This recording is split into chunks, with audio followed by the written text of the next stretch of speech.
In 1941, a 25-year-old man released a film that would be called the greatest movie ever made. Critics would spend the next 8 decades analyzing its innovations, teaching it in film schools around the world, holding it up as the standard against which all other cinema must be measured. Scholars would write dissertations about its techniques. Directors would study it frame by frame, learning a visual vocabulary that had not existed before this young man invented it. The man who made that film would spend the next 44 years begging for money to make another one. This is the central tragedy of Orson Welles.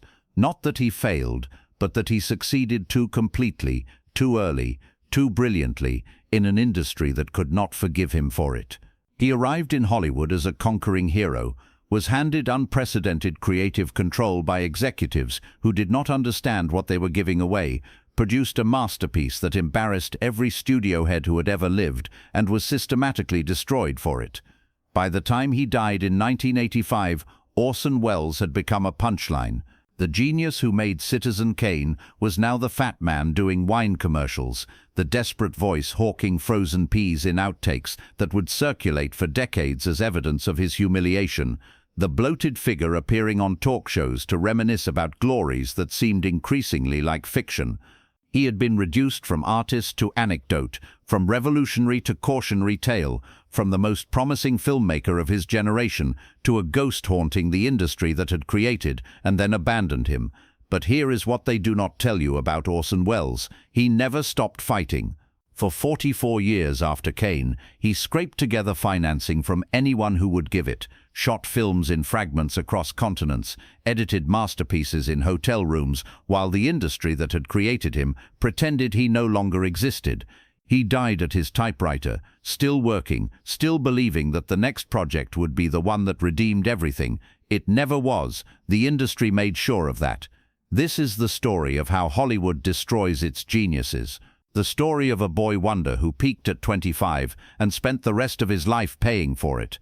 The story of the greatest filmmaker who ever lived, reduced to selling his voice to pay for film stock that executives would not provide. Orson Welles made the greatest movie ever made. Then he made the mistake of expecting to make another one. George Orson Welles was born on May 6, 1915, in Kenosha, Wisconsin, into a family that seemed designed to produce either genius or disaster, and would ultimately produce both. His father, Richard, was an inventor and bon vivant, who drank too much and dreamed too large, whose schemes never quite materialized into the wealth he believed he deserved. His mother, Beatrice, was a concert pianist who recognized in her son a gift that exceeded anything she had ever possessed and pushed him toward it with relentless, almost desperate determination. By the time Orson was 2 years old, he was being declared a genius by everyone who encountered him. He could read before he could properly walk. He could discuss Shakespeare before he started school. He absorbed knowledge with a veracity that seemed almost pathological, as if he were trying to consume the entire world through his mind, as if learning everything was the only way to survive. His mother died when he was 9. Cancer took her quickly, leaving behind a boy who had been the center of her universe and was now unmoored, untethered, alone with a gift he did not yet understand, and no one left to guide him. His father, grief-stricken and increasingly alcoholic, essentially abandoned him to a series of guardians and boarding schools. Orson learned early that he would have to create himself, that the adults in his life could not be relied upon, that his only security lay in his own talents and his ability to make people believe in them. He responded by becoming, at an absurdly young age, the most talented person in every room he entered. At 16, he travelled alone to Ireland and talked his way into the Gate Theatre in Dublin by claiming to be a Broadway star. The lie was audacious. He had never performed professionally in his life, but the performance that followed was so extraordinary that no one thought to question his credentials. Orson Welles learned another lesson that would serve him for decades. If you act with enough confidence, if you perform your own mythology with enough conviction, people will believe anything you tell them. By 20, he was directing theatrical productions in New York that redefined what American theater could accomplish. His all-black production of Macbeth, set in Haiti, was simultaneously controversial and acclaimed, the kind of artistic statement that announced a major talent had arrived. By 23, he had terrified the nation with a radio broadcast of War of the Worlds so realistic that thousands of Americans believed Martians had actually invaded New Jersey. The panic was real, the lawsuits were real, and suddenly Orson Welles was the most famous young man in America, a name that everyone knew, a face that everyone recognized. Hollywood came calling. Of course it did. What else could Hollywood do when faced with genius of this magnitude, except try to own it, to harness it, to turn it into product? RKO Pictures offered Orson Welles something unprecedented in the history of cinema: complete creative control, final cut, the right to write, direct, produce and star in any project he chose, no interference from executives, no notes from studio heads, no committees of businessmen second-guessing artistic decisions. Absolute freedom, granted to a 24-year-old who had never made a film in his life. The contract was insane. Everyone in Hollywood knew it was insane, whispered about it in studio commissaries, laughed about it in private meetings. Studio executives who had spent decades fighting for control over every frame of film they produced watched in disbelief as RKO handed the keys to the kingdom to a boy who had done nothing but stage plays and scare people on the radio. They waited for him to fail. They expected him to fail. They needed him to fail, because his success would prove that their entire system of creative control was unnecessary, that artists could be trusted to make their own decisions, that the machinery of notes and rewrites and executive interference that governed Hollywood was nothing but expensive obstruction erected to justify executive salaries. Orson Welles did not fail. He made Citizen Kane. The film was a revolution in every frame. Deep focus photography that kept foreground and background equally sharp, requiring new lighting techniques and new camera lenses. Ceilings on sets, which had never been shown in Hollywood films because traditional studio lighting made them impossible. Welles simply invented new lighting, non-linear storytelling that treated audiences as intelligent adults capable of assembling a narrative from fragments, overlapping dialogue that mimicked real conversation. A performance by Welles himself that aged his character from idealistic youth to bitter death with a conviction that still astounds viewers 80 years later. Critics understood immediately that they were witnessing something unprecedented. The reviews were rapturous, the kind of praise that launches careers and defines eras, the kind of recognition that should have opened every door in Hollywood. And then William Randolph Hearst decided to destroy him. Citizen Kane was, everyone understood, a thinly veiled portrait of William Randolph Hearst, the newspaper magnate, the builder of San Simeon, the most powerful media figure in America, the man who could make or break careers with a single editorial decision. The film depicted a man who accumulated wealth and power only to die alone, unloved, surrounded by possessions that could not fill the emptiness inside him. The parallels to Hearst's life were obvious enough that denying them would have been absurd. Hearst was not amused. Hearst was in fact enraged beyond all proportion. He banned all mention of the film in his newspapers, which at the time reached over 20 million Americans daily. He threatened theater chains with negative coverage if they showed it. He pressured RKO executives with hints of investigations into their business practices, with suggestions that his newspapers might find irregularities worth reporting. He deployed every weapon in his considerable arsenal to ensure that Citizen Kane would be seen by as few people as possible. The campaign worked with devastating efficiency. Despite the critical acclaim, despite the obvious genius on display, despite the Academy Award nominations that should have guaranteed audiences, Citizen Kane was a commercial failure. Theaters refused to book it for fear of Hearst's retaliation. Audiences who might have loved it never got the chance to see it. The greatest film ever made played to half-empty houses and disappeared from circulation within months of its release. RKO executives, watching their investment evaporate under Hearst's assault, drew the obvious conclusion: Orson Welles was too dangerous to support. His genius had made enemies of people who could hurt them. His artistic success had become a business liability that no amount of critical praise could offset. They did not fire him outright. That would have been too obvious, too direct, too easy to identify as punishment. They did something worse. They waited until he was out of the country and then took his next film away from him. The Magnificent Ambersons was supposed to be Welles's follow-up to Kane, a meditation on the decline of an aristocratic American family in the face of industrialization, a story about how progress destroys the things worth preserving, how the old world gives way to the new at costs no one fully understands until it is too late. He shot it with the same care, the same innovation, the same conviction that audiences would respond to something challenging and beautiful and true. Then the studio sent him to Brazil to work on a documentary, a project that seemed like an honor but was actually exile. And while he was gone, while he was thousands of miles away and unable to defend his work, they destroyed his film.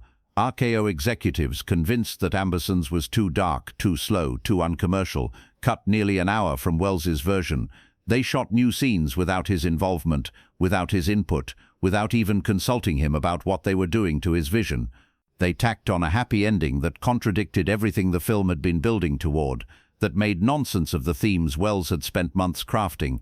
They took a masterpiece and turned it into a compromise. Then they burned the excised footage, deliberately, permanently, so that Welles's original vision could never be restored, so that no future generation could see what he had actually created.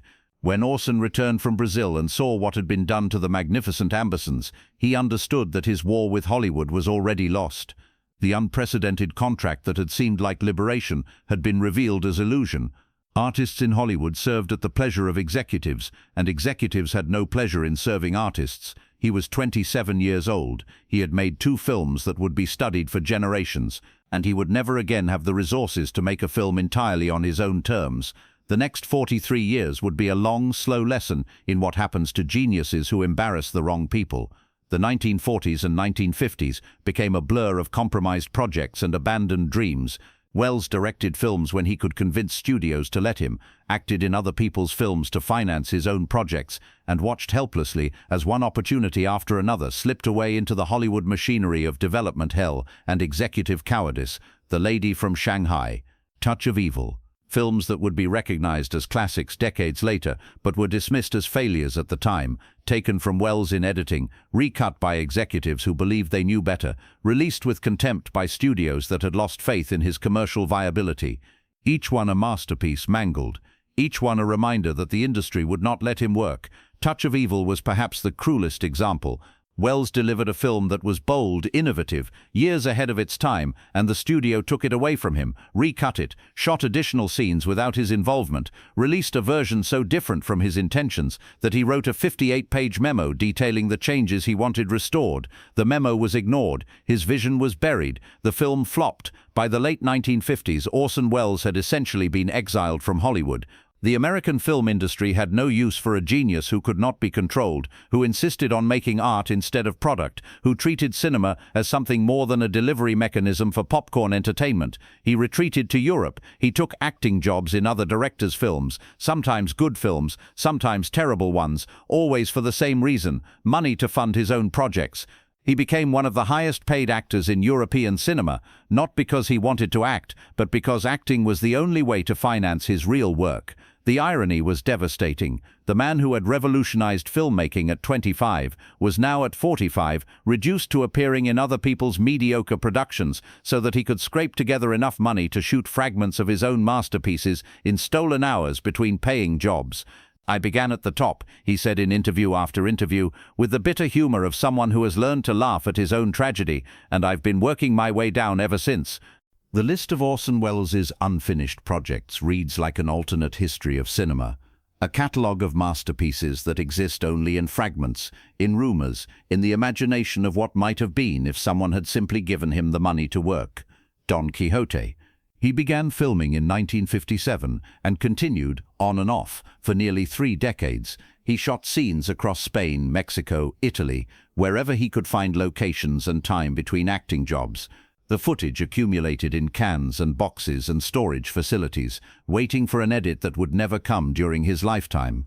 After his death, various attempts to assemble the material would produce only approximations of his vision, shadows of a masterpiece that existed complete only in his mind. The Other Side of the Wind. A film about an aging director trying to complete his final masterpiece, while the industry that had created him watches with indifference, autobiographical in ways that were painful to contemplate. Welles shot most of it in the 1970s, but legal disputes over financing kept the footage locked away for decades. It would finally be released in 2018, 33 years after his death, to reviews that confirmed what everyone had always known. Even fragmented, even incomplete, Welles was operating on a level that other filmmakers could only imagine. Heart of Darkness, The Cradle Will Rock, a film about the life of Christ. Project after project, conceived in brilliance and abandoned for lack of funding, each one a reminder that the greatest filmmaker of the 20th century could not get anyone to give him money for a movie. By the 1970s, Orson Welles had become a regular presence on talk shows, a raconteur whose stories about old Hollywood entertained audiences who had no idea they were watching a wounded giant performing for his supper. He was fat now. The lean young man who had dominated the screen in Kane had disappeared beneath layers of weight that seemed designed to armor him against further disappointment. He ate too much and drank too much and smoked cigars with the determination of someone who had stopped caring about longevity, who had accepted that his body was just another thing that the world would take from him. The wine commercials were the worst of it. Paul Masson hired him to be their spokesman, and Orson Welles, the man who had made Citizen Kane, who had terrified America with Martians, who had revolutionized theater and radio and cinema, stood in front of cameras and proclaimed that Paul Masson would sell no wine before its time. Outtakes from those commercials circulated for decades, showing Welles drunk, stumbling over his lines, being goaded by off-camera directors who treated him with the contempt reserved for difficult employees. The genius had been reduced to a performing seal, trotted out to sell alcohol to people who had no idea what they were watching, who did not know that the fat man in the commercial had once been the most important filmmaker in the world. He continued working. He always continued working.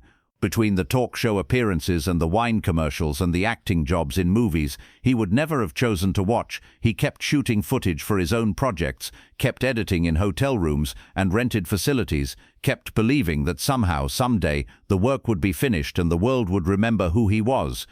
In 1982, the American Film Institute gave Orson Welles a Lifetime Achievement Award. The ceremony was star-studded, the tributes were effusive, and everyone present understood that they were honoring a man who had been systematically prevented from achieving most of his potential. Welles accepted the award with grace.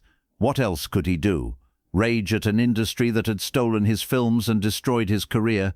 Catalogue the projects that had been taken from him, the financing that had been denied, the decades of exile that had followed his early triumphs? Instead, he told stories. He was charming. He was witty. He gave everyone exactly what they wanted, a show, a performance, a final act of entertainment, from a man who had learned that entertainment was the only thing America would accept from him. 3 years later, on October 10, 1985, Orson Welles suffered a heart attack at his home in Los Angeles. He was found the next morning at his typewriter, still working on a script, still believing that the next project might be the one that changed everything. He was 70 years old. He had been famous for 50 of those years and marginalized for 40 of them. He had made some of the greatest films in cinema history and been denied the resources to make dozens more. Walk into any film school today, ask the professors which film they show first to students who want to understand what cinema can accomplish, what the medium is capable of in the hands of genius. The answer, almost universally, will be Citizen Kane. 80 years after its release, the innovations Welles introduced remain foundational to how movies are made and understood. The deep focus photography that keeps foreground and background equally sharp, requiring viewers to decide where to look, rather than having the camera make that decision for them. The non-linear storytelling that trusts audiences to assemble narrative from fragments, rather than demanding chronological spoon-feeding. The sound design that treats audio as an essential element of visual narrative rather than mere accompaniment. The use of ceilings in sets, the overlapping dialogue, the low-angle shots that make characters loom like giants or cower like insects. Every technique has been absorbed into the grammar of cinema so completely that modern audiences do not realize they are watching a vocabulary that one man invented, that did not exist before he created it. His influence extends far beyond technique into the realm of artistic ambition itself. The French New Wave directors who revolutionized European cinema in the 1960s cited Welles as their primary inspiration, their proof that individual vision could triumph over industrial process. Jean-Luc Godard called him the greatest of all directors. François Truffaut structured entire films around lessons learned from Kane. Martin Scorsese, Steven Spielberg, Francis Ford Coppola, Paul Thomas Anderson, the filmmakers who have defined American cinema for the past 50 years, all acknowledge their debt to a man who was making masterpieces before they were born. The system that destroyed him could not destroy what he created. The executives who took his films away from him, who denied him financing, who turned him into a punchline and a cautionary tale, they are forgotten now, footnotes in histories that no one reads. Orson Welles remains, his work remains, the innovations remain, but the victory is incomplete. It will always be incomplete. Because we will never know what Orson Welles might have made if Hollywood had let him work, if someone had simply given him the resources that far lesser talents received without question. We have Kane. We have fragments of Ambersons. We have the compromised versions of Touch of Evil and The Lady from Shanghai. We have cans of unfinished footage that hint at masterpieces we will never see complete. We do not have the 20 or 30 additional films that Orson Welles might have made if the industry had treated him with even a fraction of the respect his talent deserved. That absence haunts the history of cinema. That silence echoes through every film school classroom, where students learn what one man accomplished before he was 30 and wonder what else he might have done. That loss belongs not just to Welles himself, but to everyone who loves movies, everyone who believes that cinema can be art, everyone who understands that genius is rare and should be nurtured rather than destroyed. Imagine an alternate history. Imagine that William Randolph Hearst had simply ignored Citizen Kane, had dismissed it as the work of an upstart, rather than treating it as an existential threat that demanded destruction. Imagine that the film had been allowed to find its audience, that success had followed acclaim, that Orson Welles had been permitted to continue making films with the resources and freedom that his talent so obviously deserved. What would he have created? How many masterpieces did we lose to studio interference and withheld financing, and the petty revenge of executives who could not tolerate being embarrassed by genius? We will never know. That is perhaps the cruelest part of the Orson Welles story, not just what was taken from him, but what was taken from us, the films we never got to see, the innovations we never got to experience, the art that existed only in the mind of a man who spent 44 years trying to bring it into the world and largely failing because no one would give him the money to try. In one of his final interviews, Welles was asked if he had any regrets. He considered the question with the careful attention he brought to everything, the same attention he had brought to Kane and Ambersons, and all the films in between. "I regret that I was not allowed to finish my work," he said. "I regret that the system is designed to prevent artists from making art. I regret that I made enemies. I should have made friends, and trusted friends who turned out to be enemies." He paused. Even in his 70s, even after everything, that famous voice still carried the resonance that had terrified a nation with Martians and seduced generations of moviegoers with its authority and depth. "But I do not regret trying. I do not regret Kane. I do not regret believing that cinema could be something more than product, more than entertainment, more than a delivery mechanism for popcorn sales. If I had to do it again, knowing everything that would follow, I would do it exactly the same way." He smiled, the smile of a man who had lost almost everything and refused to admit defeat. "I would just make sure to stay in the country when they edited my films." The greatest filmmaker who ever lived died alone at his typewriter, still working, still believing, still refusing to surrender to an industry that had been trying to silence him for 44 years. He had made Citizen Kane at 25. He had revolutionized cinema, theater, and radio before he was 30. He had been called a genius so often that the word lost meaning became a kind of sentence rather than a compliment. And then Hollywood had taken it all away, not because he failed, but because he succeeded too completely, because his genius made other people look small, because Citizen Kane proved that studios were unnecessary obstacles, that artists could be trusted, that the entire machinery of Hollywood interference was nothing but expensive justification for executive salaries. They could not forgive him for that. They never forgave him. The next time you watch Citizen Kane, the next time you marvel at the innovations, the performances, the sheer audacity of a 25-year-old reinventing an art form, remember what came after. Remember the exile. Remember the wine commercials. Remember the typewriter where they found him, still working after all those years, still believing in a next project that would never come. Remember Orson Welles. And remember that genius in Hollywood is not rewarded. It is punished. It is controlled. It is destroyed. That is the lesson of his life. That is the tragedy of American cinema, and now you know.